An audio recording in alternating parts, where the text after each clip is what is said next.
तो अपनी परिचर्चा को मैं आगे बढ़ाते हुए अब मैं बरखा दीदी से कुछ बातें करना चाहूँगा। दीदी अभी वर्तमान जो परिवेश है उसमें शासन के द्वारा यूसीसी जो कानून है वो लाने का उनका चल रहा है। तो दीदी मेरा कहने का मतलब ये है कि यूसीसी कानून आने पे आदिवासी समाज के ऊपर क्या प्रभाव पड़ेगा, क्या असर पड़ेगा, उससे हमें क्या नुकसान हो सकते हैं, क्या लाभ हो सकते हैं, थोड़ा-सा उस पे मैं आपके विचार और प्रकाश डालना चाहूँगा। सबसे पहले तो जो यूसीसी जो कानून है जी, वही अपने आप में एक बहुत बड़ा क्या बोलो स्वतंत्रता को हनन करने वाला, संस्कृति को हनन करने वाला कानून है। तभी तो शायद भीमराव अंबेडकर जी ने इसको लागू नहीं किया। ये अंग्रेज का बनाया हुआ कानून है। 1935 में इस कानून को अंग्रेजों द्वारा लाया गया कानून था। देखिए, ये संविधान की रचना हुई ना, अनेकों देशों से संविधान का अध्ययन किया गया। ये जो भारत का संविधान है, विश्व का सबसे बड़ा संविधान है। और इस संविधान को बनाने के पीछे का मकसद है यहाँ की विभिन्न संस्कृतियाँ। देखिए, भारत अप्रवासी देश रहा है। आप अगर भारत के इतिहास में थोड़ा सा जाइएगा ना, तो सबसे पहले तो हमारे कौन थे? गोंड लोग थे, ठीक है ना। इसमें आप इनकार नहीं कर सकते, क्योंकि यहाँ के जितने भी चाहे डिस्कवरी ऑफ इंडिया में जैसे लिखे हुए हैं पंडित जवाहरलाल नेहरू का पिता का पत्र पुत्री के नाम पे उसमें साफ लिखा हुआ है कि आर्य मध्य एशिया से आए होंगे। लाला लाजपत राय की किताब हो या लोकमान्य तिलक जी की किताब हो, सब में आपको लिखेगा कि आर्य बाहर से आए हुए हैं, तो आप प्रवासी है। उसके बाद डच आए, फ्रेंच आए, पोर्तुगीज लोग आए, तो विभिन्न संस्कृतियों का एक अप्रवासी रहा। जैसे अप्रवासी जैसे बाहर के पक्षी आते हैं ना सीजन में, तो फिर हमारे भारत में भी अप्रवासी जब है, तो हम लोगों ने सबको शरण दिया। यही कारण है, मैं पहले ही बोली कि हम लोग 15% रह गए गोंडवाना लैंड में, हम 15% है, जबकि पूरा हमारा था जिसमें मालिकाना हक था। सोच सकते हैं कि हम किस तरीके से उस समय से आज से 3500 साल पहले से हम किस तरह से, जब क्योंकि कहते हैं ना वैदिक इतिहास से पहले का आपको नहीं मिलेगा, क्योंकि नालंदा में था तो किसी षड्यंत्र के तहत नालंदा विश्वविद्यालय जल गया, इसमें हमारा कितना सारा अस्तित्व था। तो जो हम अगर अपने संस्कृति की बात कर रहे हैं, तो विभिन्न संस्कृतियों का समागम है यहाँ। कहते हैं कि 10 किलोमीटर में आपका पानी का रंग बदलता है, आपका चेहरे का रंग बदलता है, आपकी भाषा बदलती है, आपका खाना बदलता है। विभिन्न संस्कृति को देखते हुए यहाँ पर संविधान का निर्माण किया गया, और हर संस्कृति की रक्षा करने के लिए उसके लिए आर्टिकल है। आर्टिकल 14 से लेकर के 29 तक का आर्टिकल आपकी पूरे चीजों, आपका मान सम्मान, आपकी मर्यादा, आप कहाँ बस सकते हैं, आप कहाँ खेती कर सकते हैं, आप कहाँ रह सकते हैं, कहाँ जमीन खरीद सकते हैं, सब आपको संविधान में दिया गया। विशेष अधिकार प्राप्त है आपको संविधान का।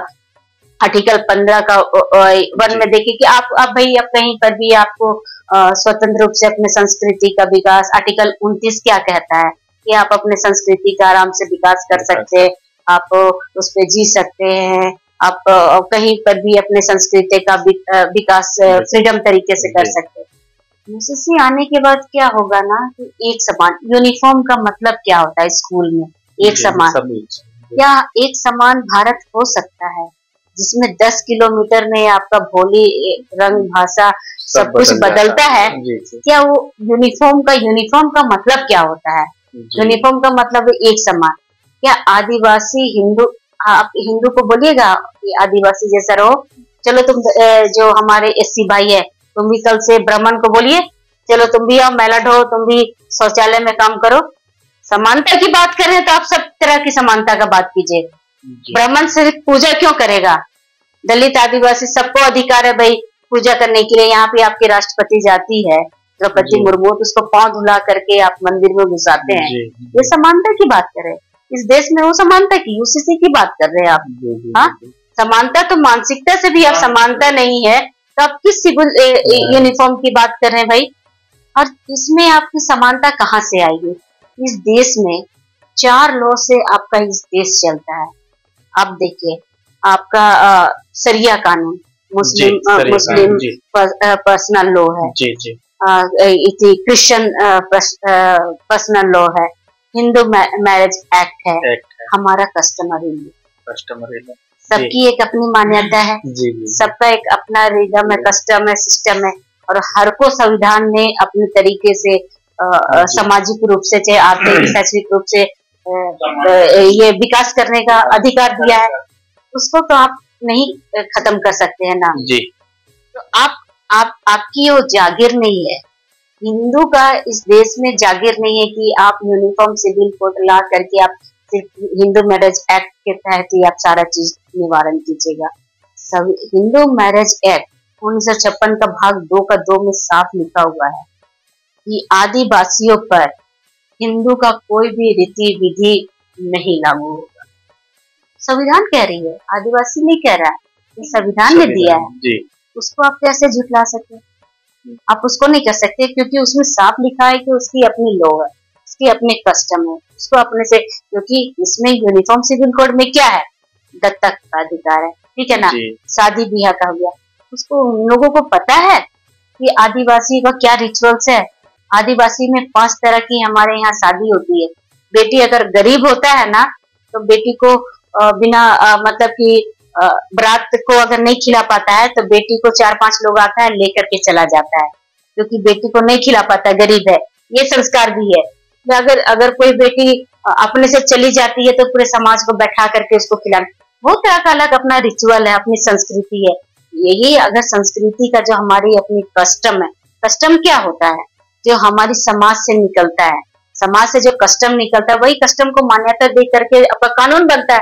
और कानून को संरक्षण करने के लिए क्या बना है, आपका संविधान बना है, और जो कानून को चलाने के लिए क्या बनता है, नियम बने हैं। तो उसको आप धुंधला नहीं सकते या आप उसको झुठला नहीं सकते। यूसीसी कानून ला करके एक सरकार की मंशा है कि इसको राष्ट्रवाद बना दो, राष्ट्रवाद, इसको हिंदू बना दो। तो हिंदू में भी तो आपकी समान की दर्जा की बात नहीं है।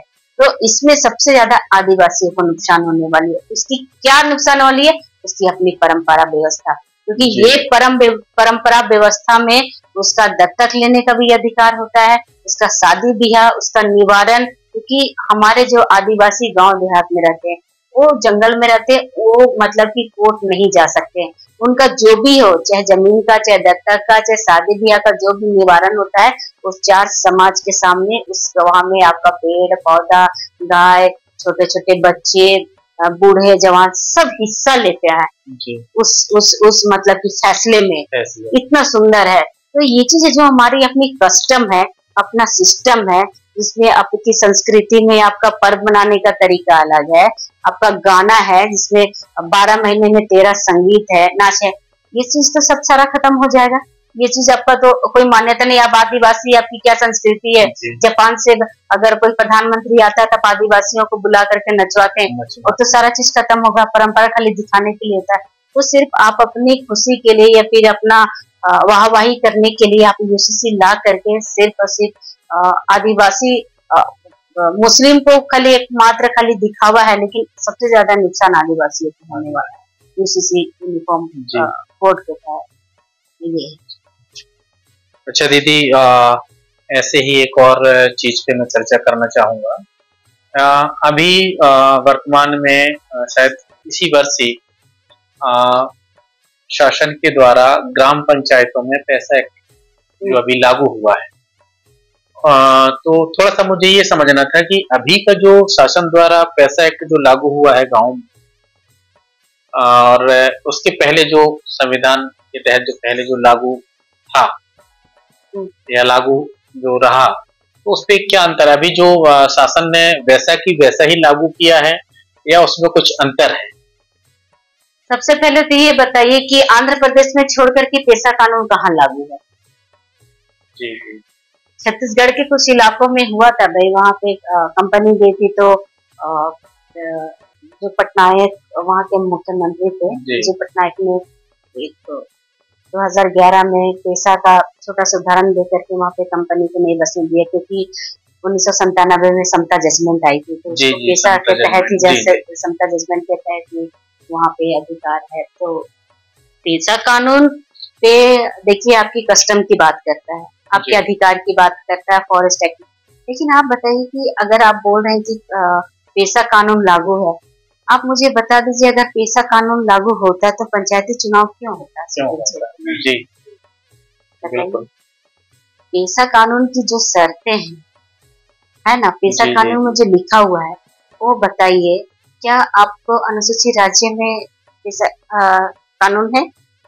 गुजरात में पेशा कानून है, महाराष्ट्र में पेशा कानून है, झारखंड में पेशा कानून है, क्योंकि झारखंड तो सबसे ज्यादा कस्टम को करता है, अपनी पारंपरिक व्यवस्था है भाई, अपनी पारंपरिक व्यवस्था। मैं काम कर रही हूँ, 3 दिन को अपना पढ़ा का ये सब जतरा सब लगता है, मैं कर रही हूँ, लेकिन फिर भी वहाँ पे गांव में पंचायती चुनाव होता है। तो बताइए कि पेशा कानून लागू करने की बात हम कहाँ से कर रहे हैं?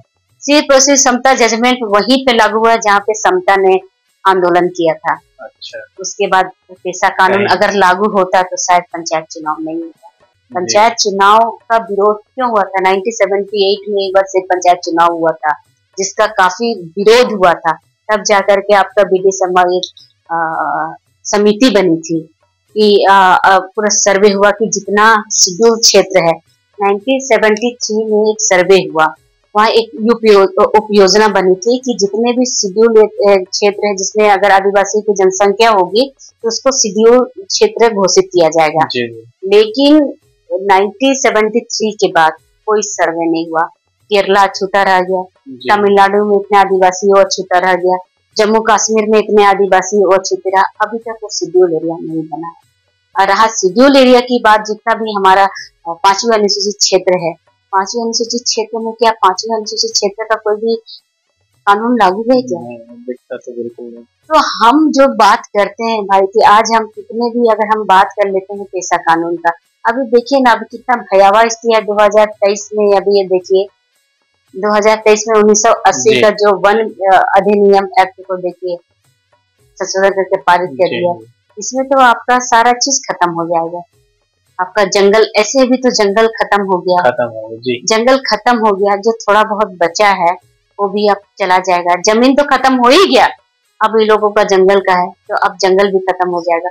तो जो अभी 2011 में जो पास किया था, उसमें तो साफ लिखा हुआ था कि जो ग्राम सभा है वो हर तरीके से इम्प्लीमेंट है, चाहे थोड़ा सा बांध परियोजना हो या फिर मछली पालन, जो भी गांव का चीज है वो ग्राम सभा को पूरी तरह से अधिकार दे दिया जाएगा उसकी अपनी व्यवस्था के तहत। लेकिन अभी बताइए, जो हम कहते हैं ना कि जंगल हमारा है, जमीन हमारा है, तो सरकार कहाँ से आई? जो चीज हमारा था तो उसमें सरकार कहाँ से आई? हम कहते हैं ना कि हमारे जंगल जमीन को हमारे पुरखों ने काट करके लाया, तो फिर वो कैसे मालिक हो गया? आज सरकार मालिक जताती है। हम गैर मजरूबा जमीन कैसे बोलते हैं, ये सरकारी जमीन कैसे बोलते हैं? बोलने में तो हम गलती, तो सरकार की जमीन कैसे हुई? हमारी जी बात तो यही पे है। जी जी ये भी बहुत बड़ा सवाल है कि ये सरकार की जमीन, तो सरकार कहाँ से लाई है जमीन? मंगल ग्रह से नहीं न ला रहे हैं, यान भेज रहे हैं आप, वहां से आप जमीन का टुकड़ा लाया नहीं ना है, जमीन तो हमसे ही कहीं से निकला हुआ है ना जी। तो फिर आप कैसे बोल सकते हैं? तो ये भी सबसे बड़ा मसला है। तो हर चीज में जो आप बोल रहे हैं कि पेशा कानून, सबका पेशा कानून, सबका पेशा कानून भी लागू नहीं था। आपका बात कर रहे हैं, आपका भी पेशा कानून लागू नहीं है, तो आप किस पेशा कानून की बात कर रहे हैं जो पेशा कानून कभी धरातल में उतरा ही नहीं है? 6 महीना में कहते हैं कि उसका मतलब आप जब तक उसकी आप रिपोर्ट नहीं जमा कीजिएगा तो स्वतः समाप्त हो जाएगा। 1996 में बना था, अभी कितना साल हो गया पेशा कानून की? तो पेशा कानून तो आपकी धरातल में नहीं है, आपकी 5वीं अनुसूची भी धरातल में नहीं है। सुप्रीम कोर्ट बोल दिया कि पेशा कानून तो लागू है, लेकिन उसकी वो लोग लागू नहीं करेगा, सारा अधिकार तो आपका राज्यपाल का है। तो क्या आप बताइए, मध्य प्रदेश में राज्यपाल 1 साल में रिपोर्ट देती है कानून के अनुसार?